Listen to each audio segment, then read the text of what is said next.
Yes. So, hi everyone. This is Lily, and this is the part two of my sharing about my experience studying my master in global business and sustainability at Rotterdam School of Management in the Netherlands. And of course, many more about my life experience in the Netherlands, what kind of career you could step into in sustainability after this master, and many more. And I have already shared a lot of insights, I hope, in the previous video. So in this video, we will start from where we were left, which is about thesis. And if you haven't watched the first video, I strongly recommend you to, because then it gives you more like a better understanding on what I'm talking about. And yeah, let's start with thesis. So thesis is a prerequisite for you to graduate from the master program, Global Business and Sustainability.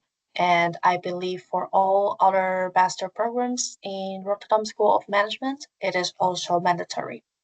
So for us in the GBS Global Business and Sustainability Master, we start on the thesis progress in after the winter break.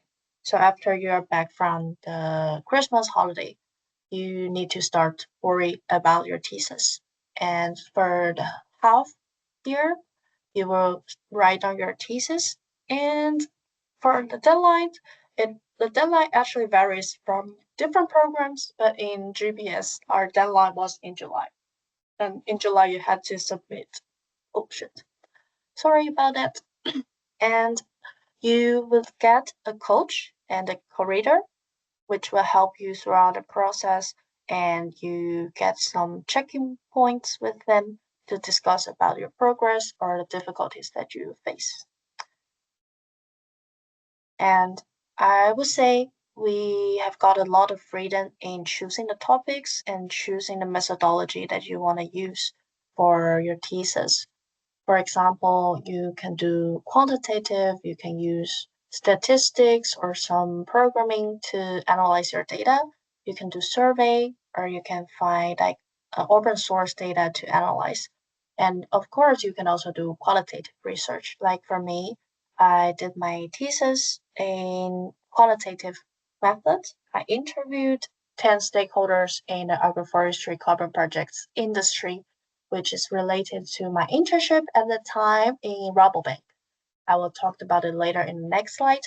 But yeah, the topic I wrote was about how to enhance gender equality in the voluntary carbon markets or something like that. I don't remember what exactly was the title, but you can see from the title that it is very specific and it you can write about anything basically in sustainability. And it can also be, if you do quantitative, you can, for example, research how does the gender diversity in a board will affect your turnover, for example, if you could get a data. And this is the cute picture on my defense day with my co-reader and coach. That was the best memory I had. This was such a highlight in my master. And then internship. Yeah, a lot of you might be wondering, do I need to do an internship in this program? What kind of internship can you do? And I have to clarify. Internship is not mandatory in the master program. Of course, you can do it, but in the Netherlands, usually an internship takes around 36 to 40 hours a week, which is quite a lot considering that you still have school and classes and thesis at the same time. And it is very common to, no, it is not common. It is optional to combine your thesis and internship together. So you can write your thesis in the organization where you intern. And I did that for my thesis. I said that it was about a carbon project in agroforestry setup. And that was because I did my internship at Rabobank, uh, which is a Dutch bank, agricultural bank, in the first place. And I did my internship under the innovation team, which is an organization called Acorn, and they help smallholder farmers to transfer from monoculture to agroforestry. And I interviewed through the internship. I got connections with people working in this industry, and I did interviews with them.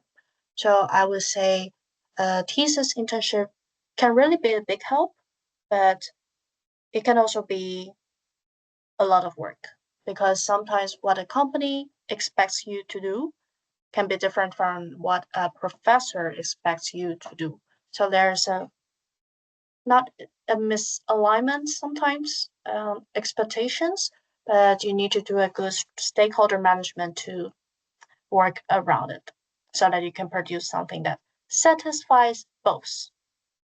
And yeah, very important that in the Netherlands, sometimes companies require, sorry for the grammar, but sometimes companies do look at you if you are still a student and they don't offer internship to someone that's not a student anymore. So that's good to know.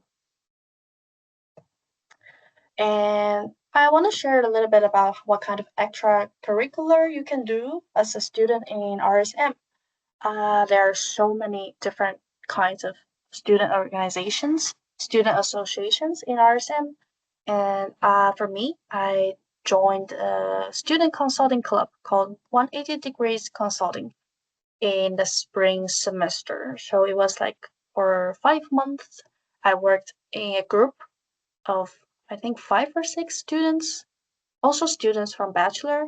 We worked together to provide consulting services for social enterprise or social-oriented startups and companies. For us, we worked for an organization called Project CC, which is focusing on sustainable fashion. And it was super cool.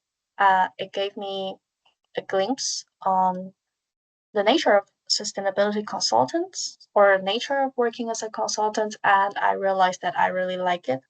So that kind of helped me in my fun, like later on in my career decision. So it is very helpful if you do some extracurricular during your study.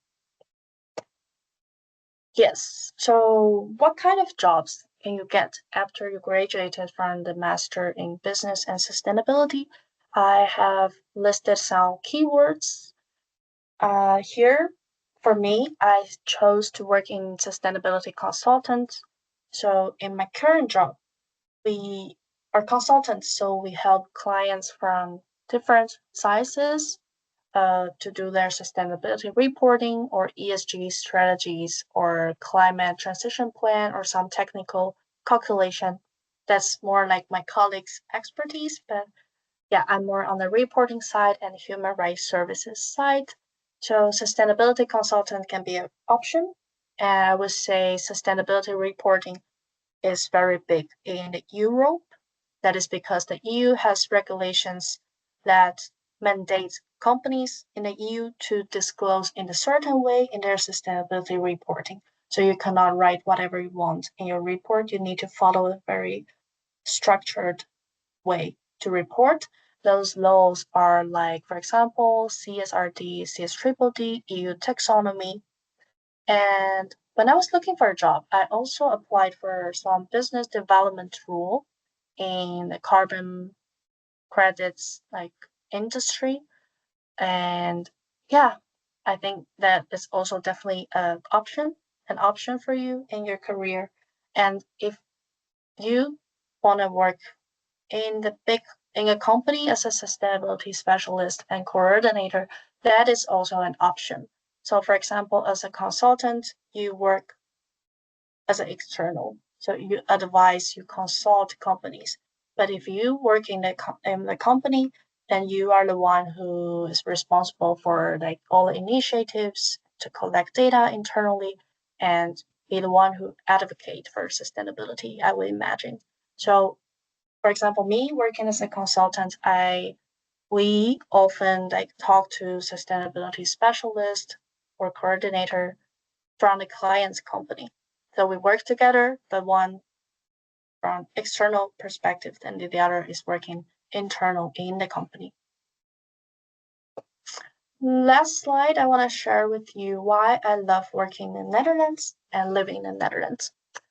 First of all, we get 25 or more days in a year as holidays.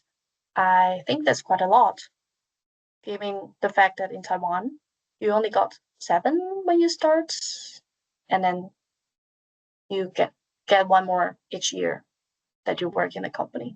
So it is such a difference. And I think 25 holidays in a year is like a minimum. Some companies, they offer more.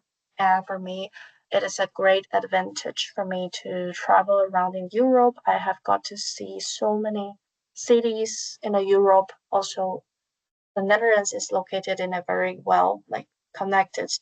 The Netherlands is very well connected to the other countries in the Europe. So yeah, it is such a great thing that you can travel around just during your free time and holidays. And work-life balance is it's not a rumor. It's actually how I experience it here. After work, you don't really think about work. And during weekend, you also don't, unless you are a company owner or you work also like freelancer. But for me as an employee, I don't really need to or are expected to think about work outside of like working hours. And as a consultant, for example, I have a contract for 40 hours, and it doesn't matter if one day I work 9 hours, the other day I can work 7 hours. If it adds up 40, then it's fine. And also, the Netherlands, I would say it's a very sporty country. I really got the influence to become more sporty as well. Like I ran a marathon with colleagues, and I love running. I fell in love with running by living in this country. I would say it's so nice. And then also we have cozy lifestyle. I would say they're more house party and like you visit friends in their house, which is different from what we do in Taiwan when we usually just meet friends in the public or in a restaurant, while here we have a lot of house parties. I think it's quite cute. And the last question, some people may wonder, do I need to speak Dutch if I want to move here, I want to do a master here, or I want to work here in the Netherlands? Of course, a lot of people will tell you, no, you don't need to speak Dutch. Everyone speaks English here. And then they always respond to you in English. You don't need to learn it you don't need to speak Dutch to live here. But I would say I would still recommend you to learn Dutch and speak Dutch because, for example, in our work, we have Dutch clients, we also have English speaking clients. And if I speak Dutch, I can work both. So it definitely will give you more job opportunities. Also, when you interviews, you will see some jobs actually require Dutch the language skills. And also, it just helps you to feel more comfortable and integrated in the society. I mean, you don't want to be like the only one who doesn't understand the Dutch conversation going on in the office. And it's just so nice that you can easily join and understand what's like going on when people are chit chatting or socializing. It just makes your life much more fun and easier. And also, like practical consideration is that after 5 years of living in the Netherlands, if you want to apply for a permanent residence permit or a Dutch nationality, you need to pass the Dutch language test. And I have another video talking about how I prepare for the Dutch inburgening exams. I passed the B1 Dutch exam in 2 months. And if you're interested, please click on the video and I will tell you all about it. So this is the sharing. I hope you find it helpful and please let me know if you have any further questions about the applying for a master in Rotterdam School of Management or anything about doing a sustainability master in the Netherlands. I will see you in the next video. Doei!